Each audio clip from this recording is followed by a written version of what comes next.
I'm coming from the hood one night, and the police the jump out boys get behind me. This is the drug unit. They get behind me.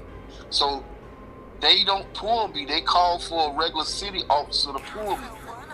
As soon as the city officer get ready to come to my window, I hit him, put him on a high-speed chase. You feel me? So I'm coming through the city or whatever. I jump out of my car.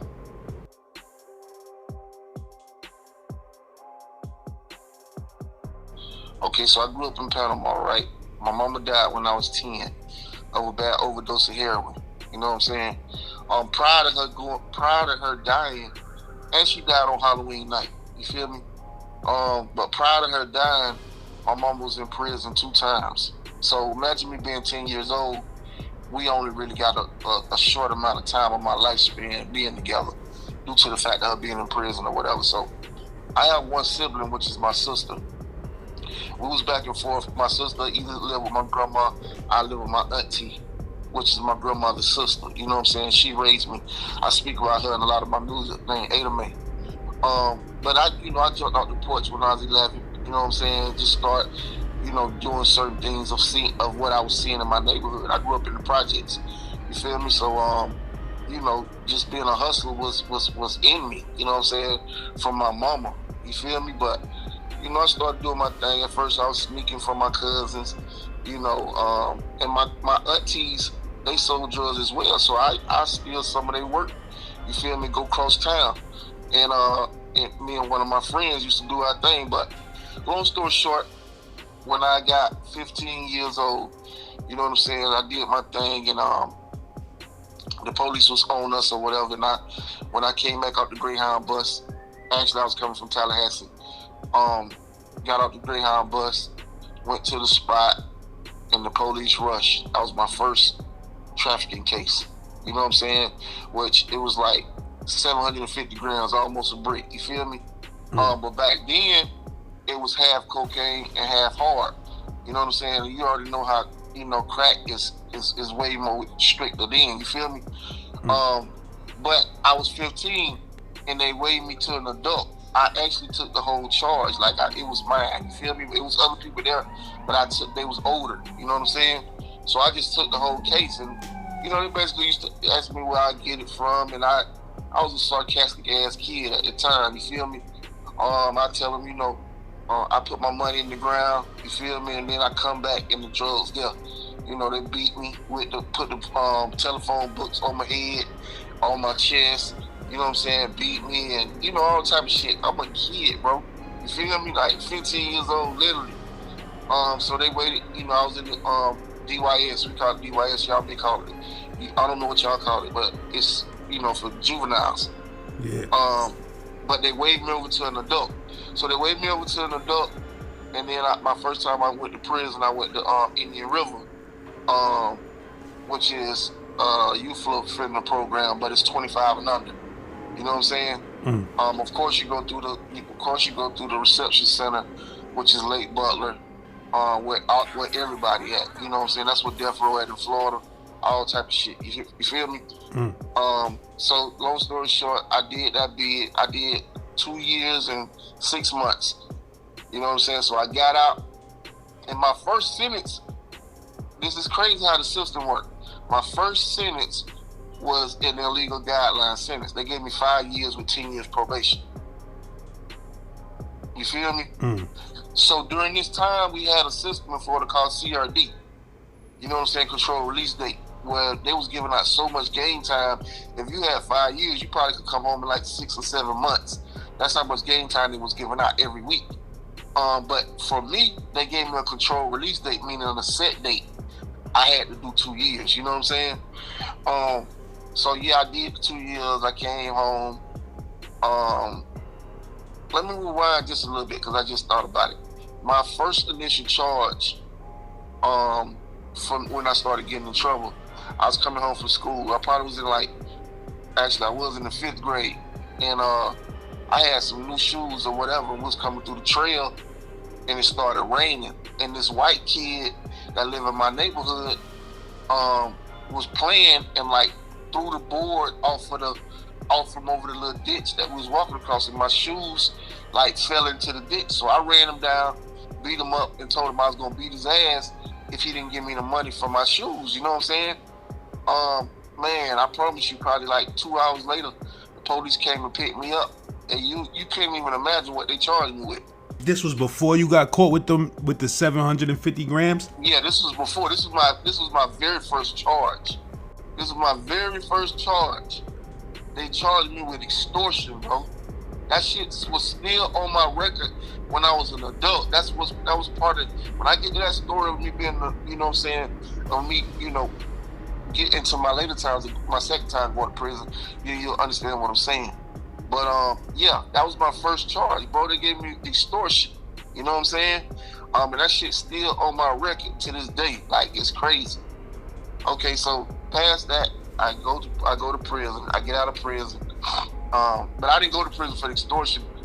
All of them things added up when I caught my drug charge, my trafficking charge. Okay, so I go to prison. I get out of prison. Then I start doing music a little bit. You know what I'm saying? You know, fuck around with the music or whatever. But I really wasn't taking it serious. I was just, you know, just doing it. And long story short, maybe like 2 years later, keep in mind I was on 10 years probation. So 2 years later, I evidently I violated. You know what I'm saying? I stopped going to see my probation officer again. I got back in the street, started back doing my thing or whatever. And I'm coming from the hood one night, and the police the jump out boys get behind me. This is the drug unit. They get behind me. So they don't pull me. They call for a regular city officer to pull me. So the city officer get behind me, and he pulled me. So I turn on the street. I pull over. You know what I'm saying? And they behind the city officer as well. So as soon as the city officer get ready to come to my window, I hit him. Put him on a high-speed chase. You feel me? So I'm coming through the city or whatever.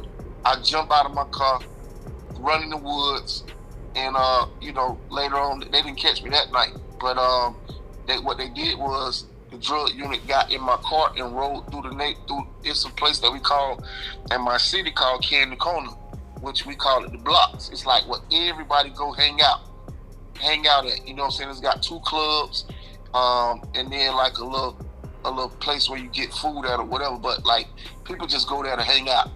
And you know, people was like, they came through in my car and shit, playing the music and, you know, just doing some nasty shit or whatever. But long story short, maybe a couple months later. What you mean, the police came through with your car to the hood? Like the drug unit, the jump out boys. What they just came through pretending that they was you to see who was gonna come up to the car? Yeah. They was running up to the car and everything.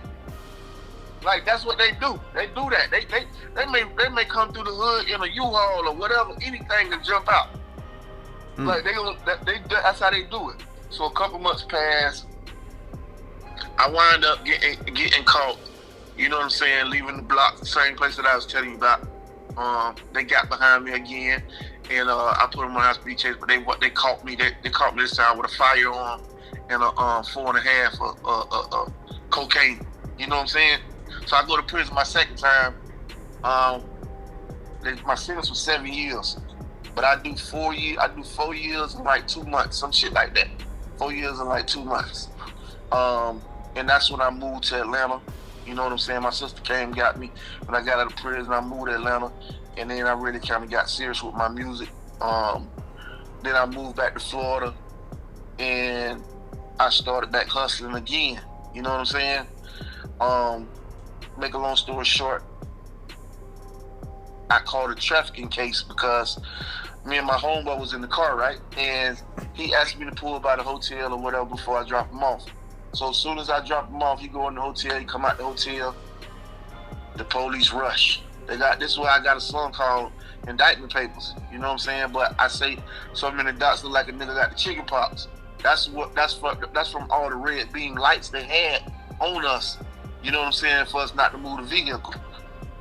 So they basically charged us both. You know what I'm saying? But me, you know, I had my lawyer fight it, and then they threw my case out. Okay, now fast forward. I'm really doing my music real heavy. You feel me? I just got signed to CTE, to Young Jeezy. You feel me? So we do the ball drop in New York for New Year's Eve. We get ready to go on tour in Europe. But we're gonna go to Jamaica for the weekend before we go to Europe. So I never had my passport. So I had to go get my passport. I go to the passport office to try to get my passport. So that, you know, after being there maybe like 10, 15 minutes, the lady like, we in the computer, you're gonna have to come back in 2 days or whatever.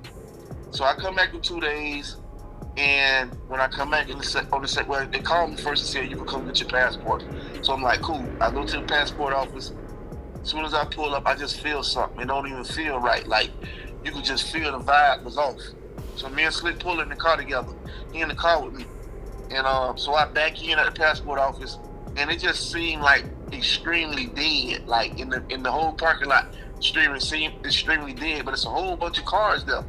You know what I'm saying? So I'm like, whatever. So as I'm getting out the car, I open my phone to call my sister because I just don't feel right. So the lady meet me outside. She like, what's your name? And I'm like, my name Bruce Foster. She's like, oh yeah, come inside. You know what I'm saying? So as I'm coming inside, my sister finally answered. And when my sister finally answered, the feds rush. You know what I'm saying? The ATF, the feds, you know what I'm saying? All type of different units rush. Okay? So they grabbed my phone, they closed my phone, but I had a Nextel phone during this time. And you know, sometimes if you close it, it's still on. So my sister hearing everything that's going on. Come to find out, I got an indictment in the state of Florida. So they picking me up on the indictment in the state of Florida. So they take me to the Atlanta penitentiary. Well, no, they take me to the jail first in Atlanta. And the Atlanta jail take me to the penitentiary. I got to stay at the penitentiary for like 3 weeks, and then they shipped me to Tallahassee. And that's where I faced my indictment. You know what I'm saying? Long story short, you feel me? We did a speedy trial. And, you know, by the grace of God, I won my case. First time in 25 years in the state of Florida. In the Northern District of the state of Florida, somebody beat the feds. You feel me? Mm. So I get out, you know what I'm saying? After I get out, that's when we do the USDA shit. And then my solo album, you feel me? And then I'm here now. That's big business, bro. Yeah, man. It's a blessing from God. You feel me? Like, no doubt. You know what I'm saying? Like, I can't even give my lawyer the credit. He just was a vessel. You know what I'm saying? I got to give all the credit to God always, no matter what.